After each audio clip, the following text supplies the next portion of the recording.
하나님을 추모할 수 있는 그런 좋은 시절이 한 해를 시작하는 첫 주라고 하는 것이 앞으로 평생 저희가 사는 날 동안 잊혀지지 않는 그런 날이라고 생각이 됩니다. 그만큼 여러 가지로 저희의 삶의 모든 부분에 영향을 끼치시고 또 인도해 주셨던 그런 어르신이기 때문에 다시 한번 더 머리 숙여 삶과 감사함을 또 표현하는 그런 시간이 되기를 기원드리겠습니다. 오늘 사실 여러분께서 읽으신 성경 말씀은 이 마가복음이라고 하는 그 복음이라고 하는 말은 말 그대로 좋은 뉴스, 좋은 소식이라는 뜻이지 않습니까? 이런 복음서에 있는 그런 내용입니다. 예수님께서 이 땅에 오셔서 만 30이 되셨을 때부터 갈릴리 지역을 중심으로 귀한 사역을 펼치셨는데 그 초기에 있었던 그런 일입니다. 그래서 예수님께서 제일 먼저 이 땅에 오셔서 사역을 시작할 때 하신 말씀이 하나님 나라가 가까이 왔으니 너희들이 회개하고 복음을 믿어라 라고 하는 그런 말씀으로부터 제자를 부르시고 그리고 여러 가지 이적을 행하시면서 귀한 사역을 진행해 가셨습니다. 그 중에 이제 많은 사역 중에서 귀신 들린 사람들을 구원해 주시고 병든 자들을 고쳐 주시고 그리고 하나님 말씀을 선포하시는 그런 귀한 사역을 하시는 중에 원래 예수님의 고향은 나사렛, 이 갈릴리 지방입니다. 그래서 그곳에서부터 갈릴리에서 복음의 사역을 시작하시는데 오늘 특별히 마가복음 4장 바로 전에 어떤 내용을 말씀하시냐면 이 하나님 나라에 대한 비유에 말씀하십니다. 하나님 나라는 씨를 뿌리는 사람과 같다. 그래서 씨를 뿌려서 열매가 맺혀지는데 어떤 씨는 길가에, 어떤 씨는 돌짝밭에, 또 어떤 씨는 좋은 땅에 뿌려져서 이 각각 씨가 열매를 맺게 되는데 그 열매가 좋은 땅에 뿌려진 씨만이 30배, 60배, 100배의 열매를 맺는다. 이제 그런 말씀을 하시면서 제자들을 데리고 갈릴리 바다를 건너가셨습니다. 지금 실제적으로 호수죠. 갈릴리 호수를 바다 같은 호수를 건너가시는 그 상태에서 일어난 일입니다. 성경 말씀을 다시 한번 제가 알려드리면요. 그래서 제자들에게 예수님께서 말씀하셨습니다. 저편으로 가자라고 하는 그 과정에서 커다란 바람이 일어났습니다. 광풍이 일어나서 광풍으로 인해서 배에 물이 많이 찼습니다. 그러니까 제자들이 물이 당연히 배에 차면 배가 침몰하겠죠. 그 침몰하는 상황을 경험하게 되면서 두려워했습니다. 그래서 두려워서 예수님을 찾아보니까 예수님은 배 뒤편에 앉아서 주무시고 계세요. 베개를 메고 주무시고 계시니 제자들이 깨었습니다.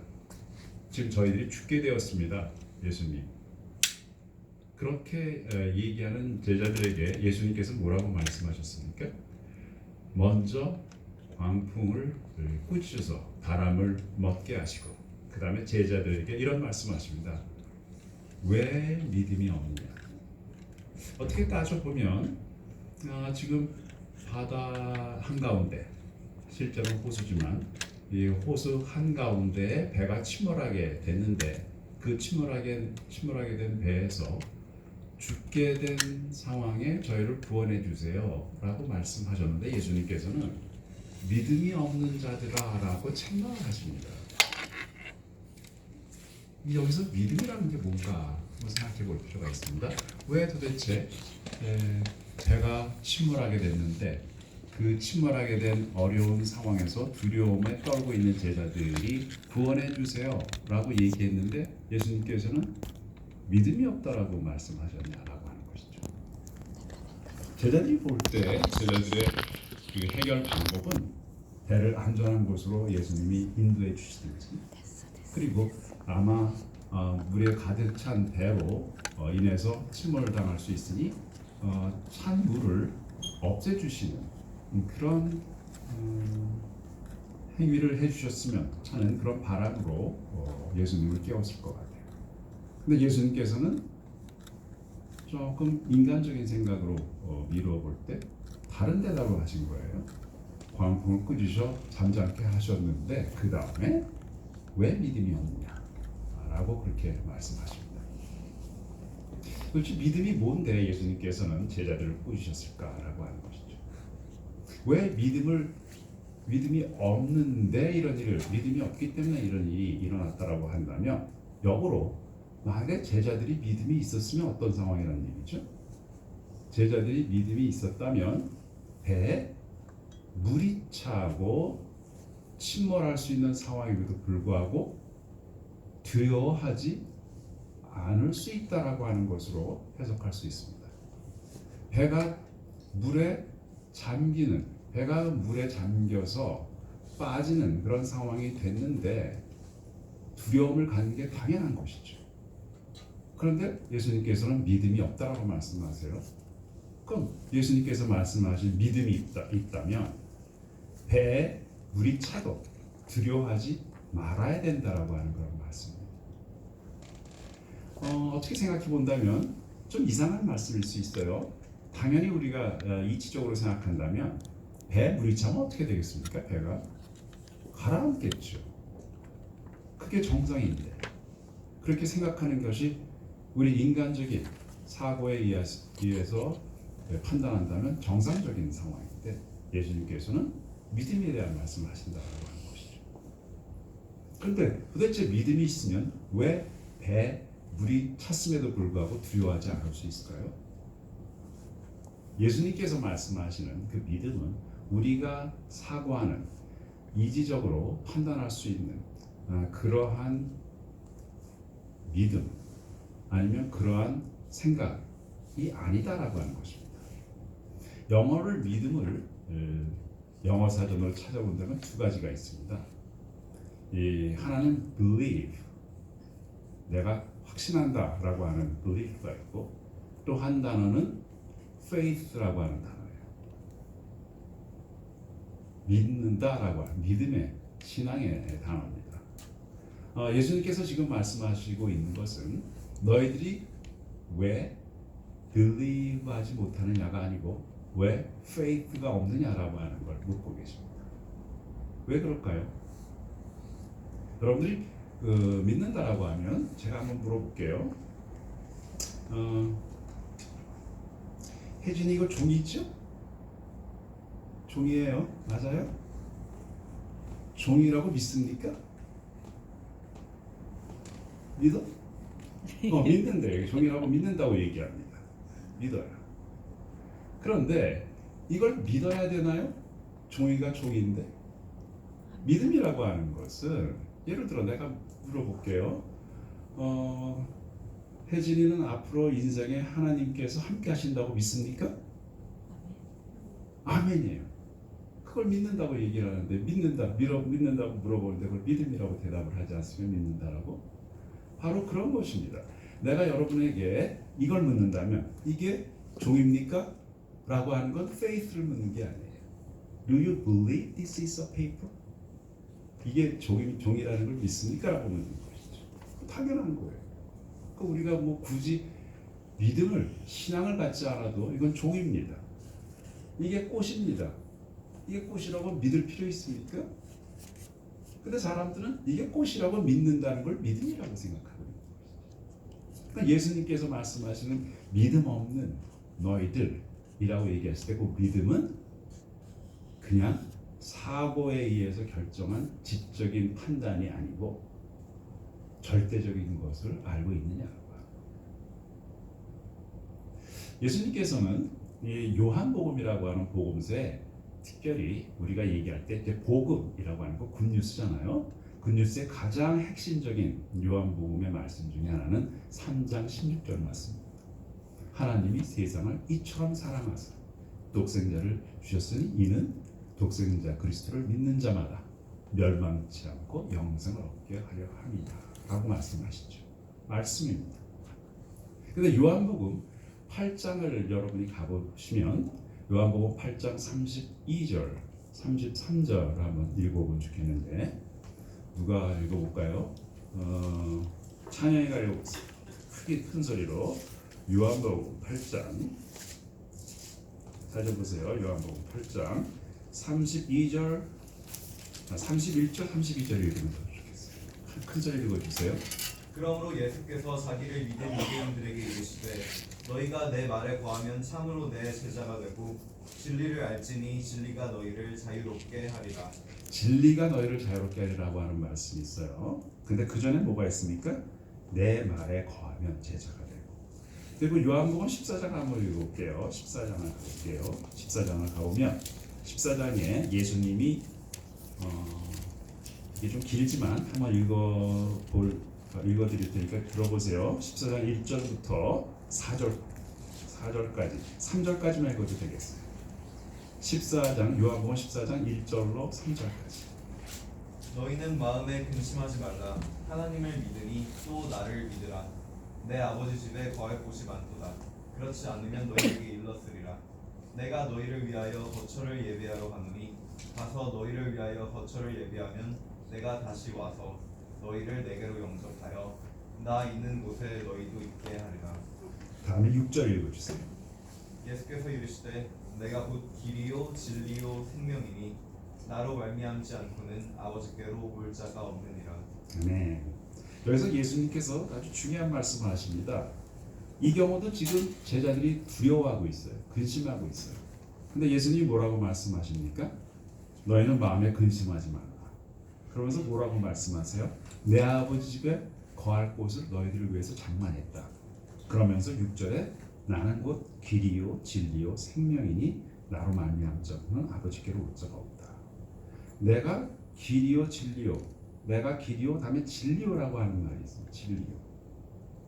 그러면 아까 요한복음 8장에서 진리가 자유롭게 하리라라고 얘기해 주셨는데 지금 근심하고 있는 제자들에게 예수님이 당신이 뭐라고 말씀하세요? 진리라고 말씀하시죠. 그럼 진리하고 도대체 믿음하고 무슨 관계가 있을까? 한번 생각해 볼 필요가 있는데 여러분들 이게 조금 좀 딱딱한 말이 될 수가 있는데 이 원래 믿음이라고 하는 건 히브리적인 사고에서 믿음이라고 하는 그 말은 에무나라고 하는 말입니다. 에무나. 히브리 말이 이 모음이 없어요. 자음만 보면 알레프라고 하는 자음이 첫 번째 A 같은 자음이고 다음에 무나의 미음 자 우리 한글의 미음 같은 걸 영어로 M 같은 걸 맴이라고 해요. 맴.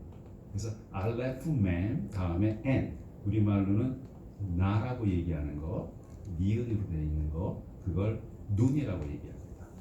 그래서 아멘 눈인데 그래서 이걸 조금 보험을 붙이면 에무나라고 얘기합니다. 에무나 좀 이상하죠? 에무나가 믿음이라고 하는 뜻인데 에무나라고 하는 말에서 나온 그 에무에서 또 에메라고 하는 그런 진리라고 하는 말이 나옵니다. 왜 제가 이 말씀을 드렸냐 하면 믿음이라고 하는 것은 뭘 믿느냐라고 하는 것입니다. 그런데 요한복음 3장 16절에 하나님 말씀으로 예수님이 우리에게 주신 말씀이 하나님이 세상을 이처럼 사랑하사 독생자를 주셨으니 이는 저를 믿는 자마다 멸망치 않고 영생을 얻게 합니다. 믿는다라고 하는 것이죠. 에무나입니다. 이 믿음이라고 하는 것은 결국 뭘 믿어요? 하나님이 계신 걸 믿는 거예요. 그리고 뭘 믿어요? 예수 그리스도를 믿는 겁니다. 지금 제자들이 배를 타고 갈릴리 호수를 지나가고 있는데 제자들이 누구랑 같이 있었어요? 예수님과 같이 있었습니다. 그런데 예수님이 있음에도 불구하고 두려워합니다. 왜 그래요? 예수님을 몰랐기 때문에. 예수님이 어떤 분인지 모르는 거예요. 모르다라고 하는 말은 다른 말로 알지 못했다라고 하는 겁니다. 그러면 제자들이 예수님을 알았다면 두려워했을까요? 두려워하지 않았을 거예요. 거기서 안다라고 하는 말은 우리가 지적으로 안다는 것이 아닙니다. 야다라고 하는 체험적으로 아는 겁니다. 어린아이들이 횡단보도를 지나갈 때 혼자 갈 때는 어떻게 해요? 손을 열심히 위로 들고 좌우를 보면서 지나가야 되지 않습니까? 근데 아버지하고 어머니와 손잡고 가면 어떻게 지나가요? 그냥 지나갑니다. 왜 그래요? 엄마 아빠가 나를 보호해 주시고 길을 잘 건너게 해 주실 거다라고 하는 그런 믿음이 있기 때문에. 그래서 이 믿음이라고 하는 것은 괜찮습니다. 믿음이라고 하는 것은 우리가 뭘 믿느냐라고 하는 부분에서 그 믿음은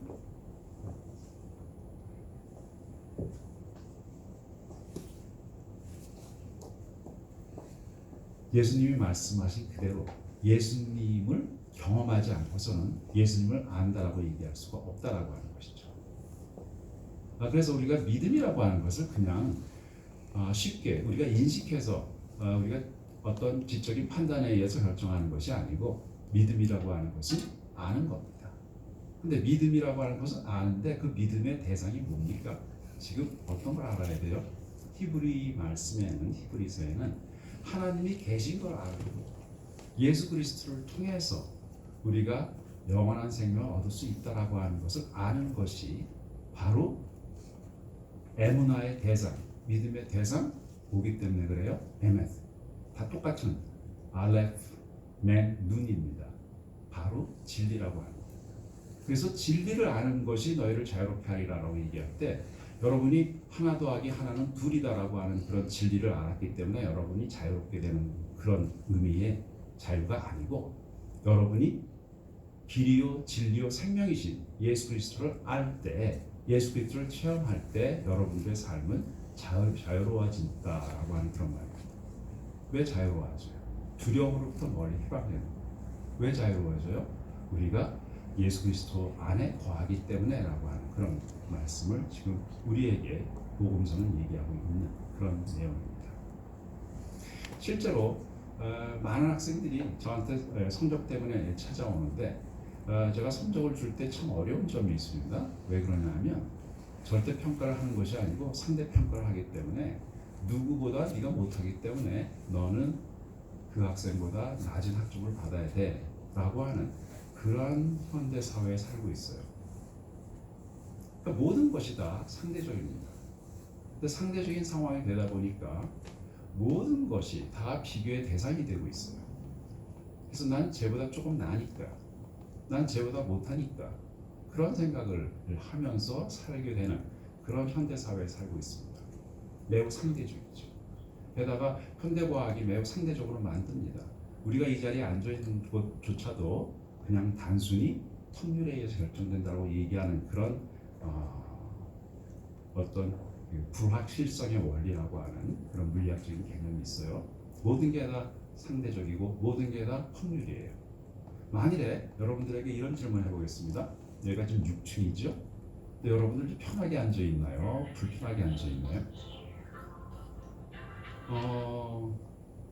볼까요? 찬주 편하니 불편하니? 편하죠. 근데 왜 편할까요? 만일에 6층 건물이 땅이 꺼져서 무너진다면 편하게 앉아 있을 수 있을까요? 못할 거예요. 그 분명히 여러분이 알 수 있는 건 이 건물은 무너지지 않을 거다라고 하는 그런 확신이 있는 겁니다. 근데 그 확신이 우리가 얘기하는 믿음의 진리의 믿음일까요? 아닙니다. 왜요? 이 건물은 무너질 수 있는 확률이 있어요. 그럼에도 불구하고 우리가 여기에 앉아서 하나님이 주시는 그런 편안함을 누릴 수 있는 이유는 뭐예요? 하나님이 우리와 함께 하시기 때문이다라고 하는 것이죠. 실제로 우리가 얘기할 때 모든 것을 다 상대적으로 말하게 되는 상황이 된다면 지금 절대적인 게 하나도 없습니다. 제가 그 전에 아주 고민을 많이 했던 게 있어요. 중학교 다닐 때.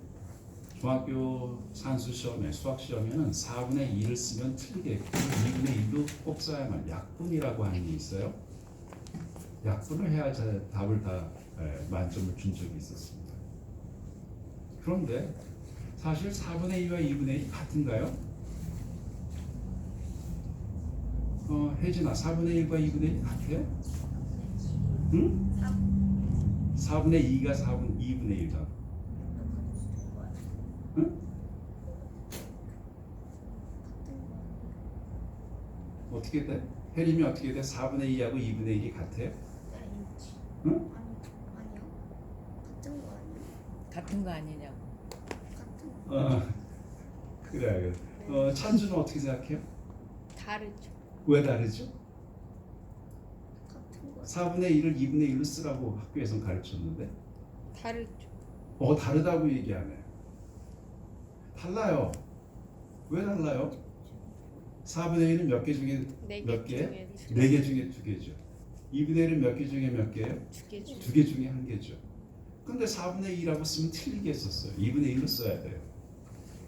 약분이라는 걸 배우면서. 좀 이상한 얘기죠. 그리고 찬주라고 이름 쓰면 그 왜 찬주라고 읽어야 돼? 찬밥이라고 읽으면 안 돼요? 안 돼? 왜 차라리- 찬주라고 읽어야 돼? 네, 곽밥이라고 했죠. 이상하지 않아요? 왜 꼭 그렇게 읽어야 돼요? 사람들이 그렇게 읽으라고 얘기해서 안 읽으면 안 되나요? 그럼 내 마음대로 할 수 있는 게 하나 더 없네. 다른 사람들이 한 대로만 읽어야만 되겠네. 또 하나 어려운 점이 있었습니다. 찬주가 1등하면 친구가 1등할 수 있냐 없냐? 네? 네가 1등하면 다른 애 친구가 1등할 수 있어 없어? 있죠. 어떻게 1등할 수 있어? 네가 1등하면? 싹 다 올백 맞고 싹 다 올백 맞으면 공동이. 공동 1등. 공동 1등이 있을 수가 있군요.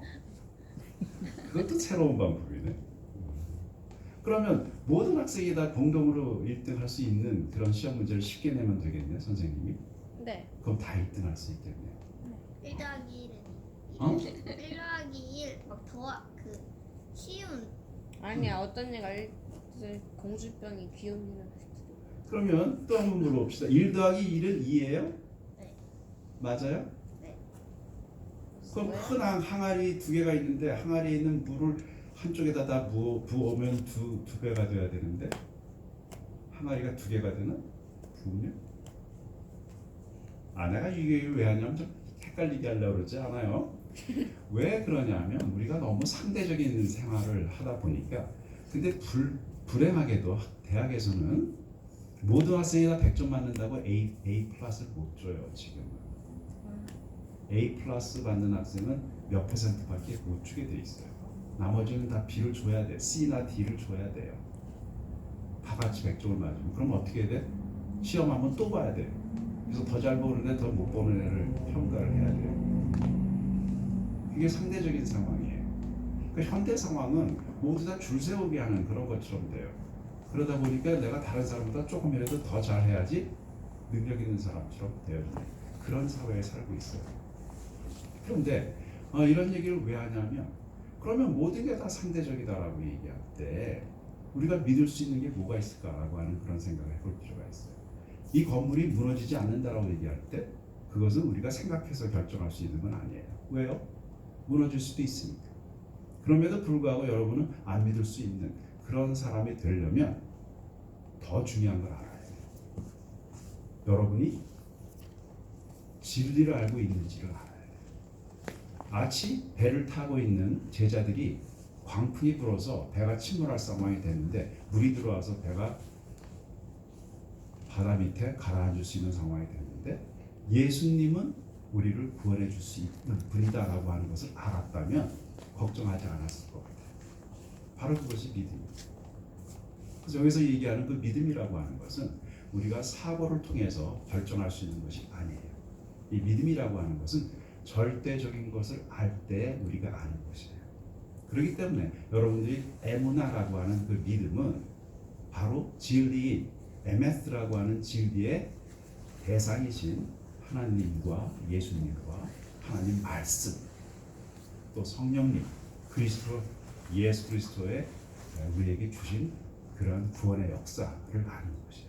그래서 아까 예수님이 뭐라 그랬어요? 너희가 내 말에 거하면 내 참 제자가 될 것이고 진리를 너희가 알지니 진리가 너희를 자유롭게 하리라라고 말씀하신 거예요. 그러니까 진리라고 하는 것은 바로 뭐예요? 불변하지 않는 거예요. 예수 그리스도의 사랑, 하나님의 은혜. 그래서 창세기에는 1장에는 여러분이 제일 처음에 하나님이 이 세상을 만들 때 혼돈 속에서 이 세상 만물을 창조하세요. 무질서에서 질서를 만드셨어요. 근데 원래 자연 법칙에 의하면 질서에서 무질서로 만드는 것이 훨씬 쉽지 무질서에서 질서 만드는 건 매우 어려워요. 무슨 얘기냐면 건물을 짓는 건 어렵지만 건물이 깨지는 건 쉽다는 얘기예요. 내가 언제도 얘기했지만 여러분들은 나중에 물리적으로 화학적으로 따져본다면 뭐가 돼요? 우리 몸은 이산화탄소, 물 이런 걸로 바뀌어야 돼요. 그럼에도 불구하고 여러분이 생각하고 또 하나님의 말씀을 묵상하고 또 여러분의 삶을 통해서 하나님의 영광을 나타내는 것 자체는 하나님의 은혜예요. 기적이에요. 바로 이것이 믿음과 믿지 않는 사람의 큰 차이예요. 그래서 예수 그리스도를 믿는 믿음을 갖고 있는 사람은 예수 그리스도를 알아야 돼요. 배를 탄 제자들이 예수 그리스도를 알지 못했기 때문에 예수 그리스도의 능력을 체험하지 못했기 때문에 예수 그리스도의 능력을 경험적으로 알고 있지 못했기 때문에 두려워했던 것이죠. 그렇다면 여러분이 생활을 할 때 항상 뭘 가지고 생활을 해야 될까 생각해 볼 필요가 있어요. 지금은 어디 위치가 있어서 새로운 곳을 간다면 여러분이 내비게이션이라고 하는 거 아이나비 이런 걸 켜가지고 어느 위치에 찾아가게 될 거예요. 근데 옛날에는 그게 없었어요. 그 옛날에는 어떻게 했었어요? 옛날에는 그 위치를 지도를 보고 찾아갔어야 돼요. 한 20년 전에 벌써 저희 아이들 찬이가 미국에 처음 갔을 때 두 번째 찬이가 버팔로에 있는 학교에 처음 찾아가야 되는 상황이었어요. 그 상황에 주일날이 겹쳤어요. 그래서 지금은 없지만 전화번호부라는 게 있어요. 전화번호부를 열어가지고 거기에 한인교회를 찾아봤어요. 그랬더니 버팔로 한인교회라고 하는 교회가 나와요. 전화번호가 있었어요. 그래서 제가 전화를 했어요. 그랬더니 그 교회에 목사님이 주일날 아침인데 목사님이 전화를 받아서 저한테 그러면 어떻게 찾아오라고 말씀을 길게 시작하는 거예요. 그래서 내가 뭐라 그랬을까? 제가 지도가 있으니 걱정하지 마시고 제가 그 예배 시간에 맞춰서 가보겠습니다. 라고 해서 전화를 끊고 그 교회를 찾아갔어요. 그랬더니 처음 온 사람이 뒤에 앉아 있으니까 그 목사님이 새로운 방문한 사람이 있다는 걸 금세 인지했죠. 그러면서 예배 중간에 설교 중간에 이런 말씀하시는 거예요. 오늘 한국에서 오신 분한테 전화를 받았는데 그분이 교회를 찾아오고 싶은데 내가 이렇게 오라고 이 디렉션을 주려고 했더니 지도가 있으니까 찾아오겠습니다 라고 전화를 끊고 지금 여기 와 계시다라고 하면서 뭐라고 얘기하시냐면 바로 이것이 크리스천의 삶이 아닙니까? 라고 하는 말이에요.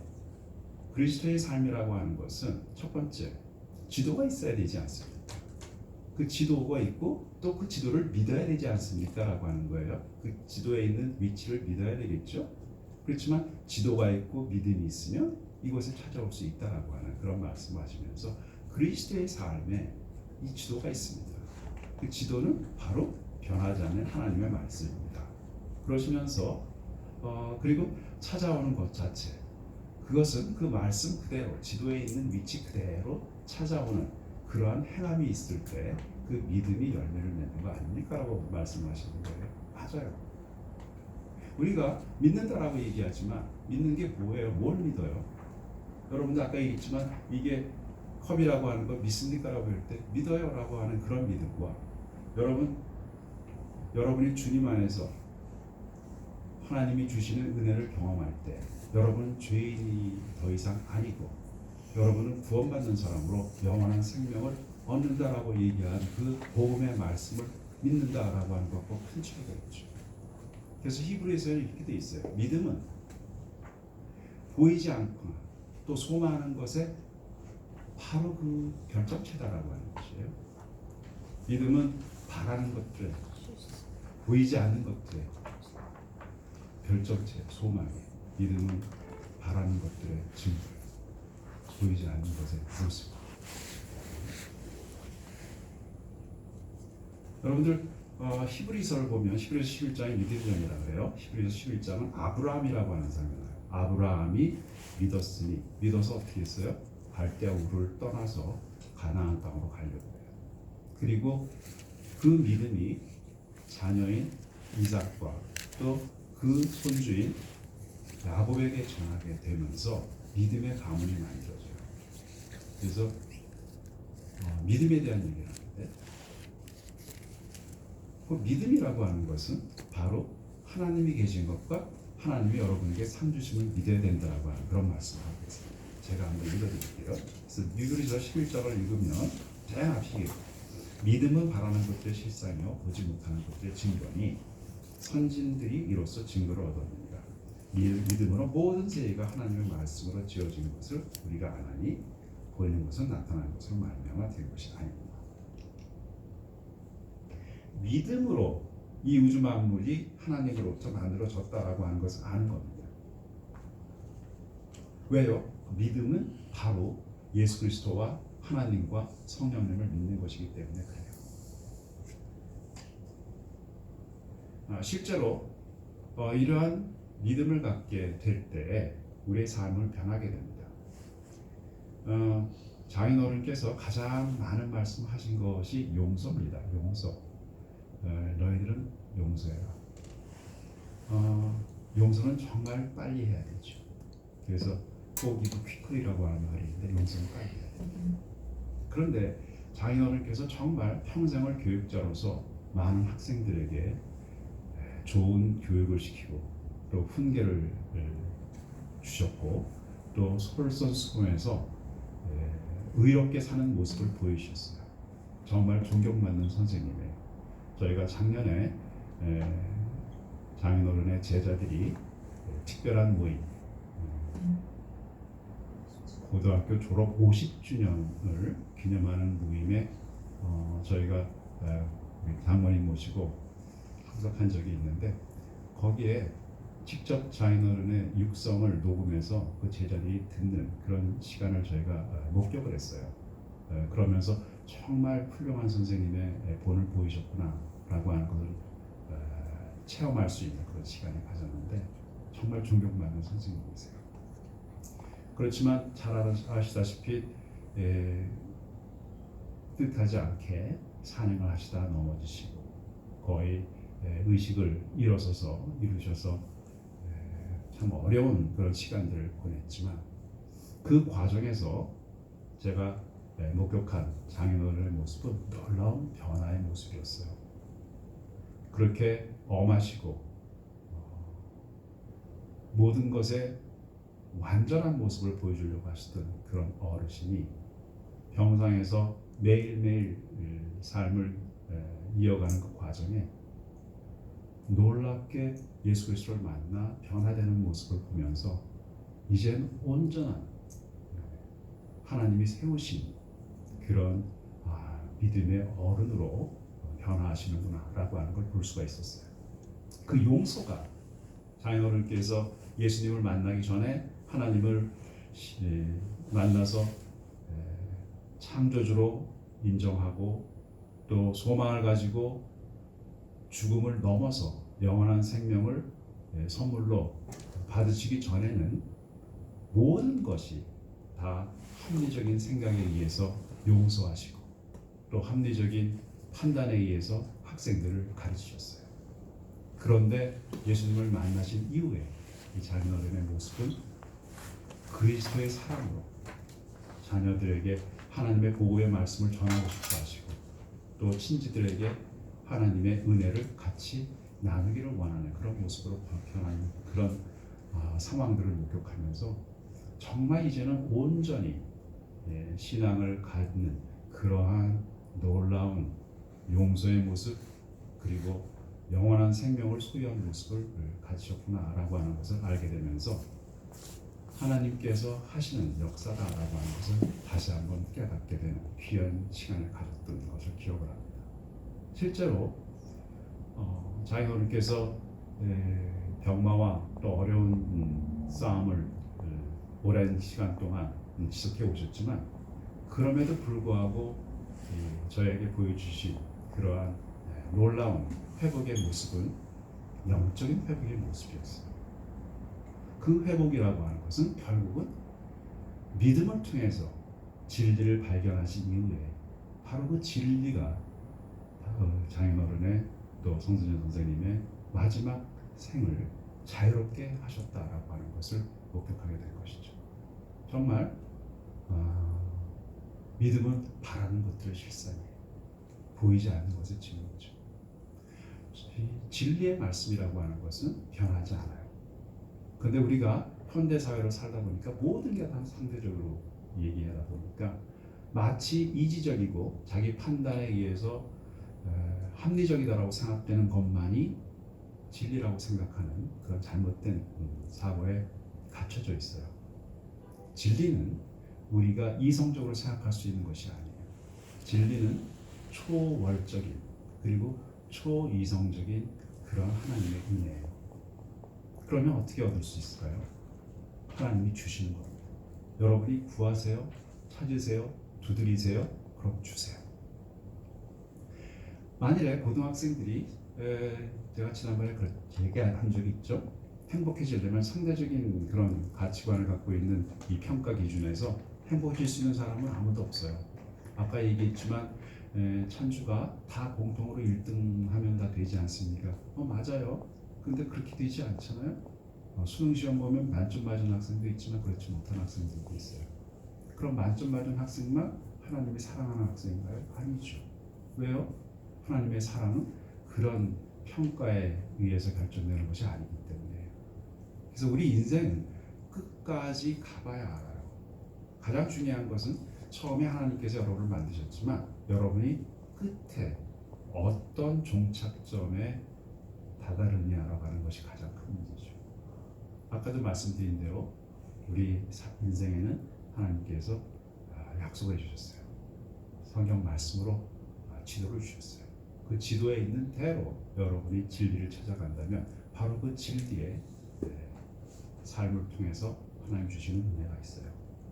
그래서 실제로는 믿음을 얘기할 때 아브라함의 하나님, 이삭의 하나님, 야곱의 하나님 그 하나님이 항상 믿음을 이루어나가는 그런 가문에 복의 근원이 되는 그 가문에 동행하시는 것을 볼 수가 있는데 벌써 바로 이 자리에는 우리 윤보사님 계시고 그리고 또 2대도 있고 3대도 있어요. 이제 4대도 있을 거예요.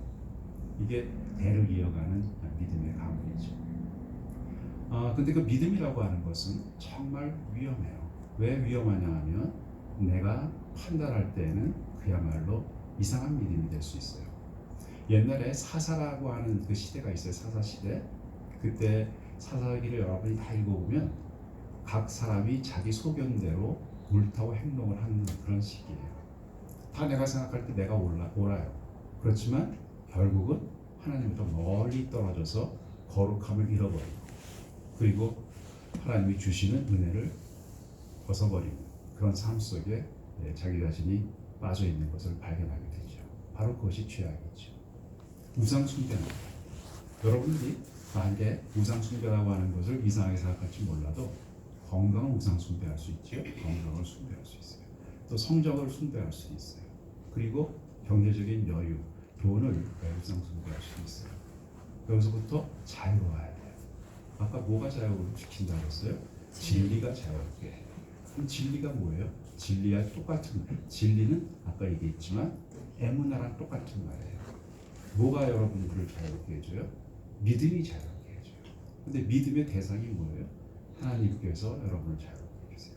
예수님께서 자유롭게 해주세요. 여러분이 하나 더하기 하나가 둘이다라고 하는 사실을 아는 걸로 여러분이 자유로울 수는 없어요.